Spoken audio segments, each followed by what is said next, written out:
Isa na namang napakasarap, napakamura at napakasimpleng ulam mga boss. Isang makaluma at kakaibang putahe mga boss. Bakit hindi mo subukan ng iyong malasahan? Okay mga boss, isang mabilisan lang, simplihan lang natin. Saging ito na saba mga boss.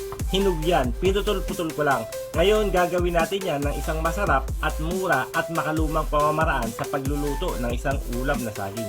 Sa isang makalumang honeycomb pan mga boss, maglagay lang tayo ng mantika. Use oil lang ang gamit ko mga boss.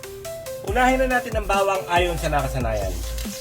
Yung bawang mga boss, hindi ko na binalatan, pinitbit ko lang ayon naman sa makalumang pamamaraan ng paggigisa. Ilang saglit lang mga boss, isunod na natin yung sibuyas na pula. Saka natin isunod ang sibuyas na tisoy. Pag humahalimuyak na sa bango mga boss, ang mga nilagay nating aromatic, isunod na natin yung kamatis. At pag semi-gutay-gutay na ang buhay ng kamatis mga bossing, maglagay tayo ng 2 kutsarang alamang. Halagang 5 piso ba kumbaga. Pag semi-nasangkot siya na mga bossing, ilagay na natin yung ating panahog. 1/4 na baboy lang yan mga bossing, pinakuluan ko at pinalambutan, saka ko hiniwa ng medyo maliliit.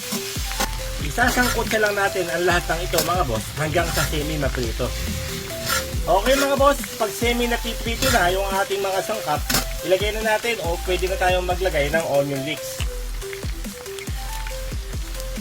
3 siling panigang. Saka natin isunod mga bossing yung saging na saba. Haluin lang natin mga boss. At saka natin sabawan ng isang maliit na mangkok ng tubig. Takpan lang muna natin mga boss at intay natin kumulo. Okay mga boss, makalipas ang ilang patalastas, muli natin balikan ang ating niluluto. Haluin muna natin mga bossing. Dagdagan pa natin ng isang maliit na mangkok na tubig mga boss. Hindi na tayo maglalagay ng pampalasa mga bossing. Asukal na lang ilalagay natin, pambalanse at pampalasa na din yan. Muli natin takpan mga bossing at hintay natin ulit kumulo. Okay mga boss, lumipas ang isang dekada, balikan natin ang ating niluluto. Maglagay lang tayo ng konting semi-durog na paminta. Bigyan natin ng isang may labilab na halo. At okay na mga boss. Ito na ang ating napakasarap at napakamurang ulam mga boss.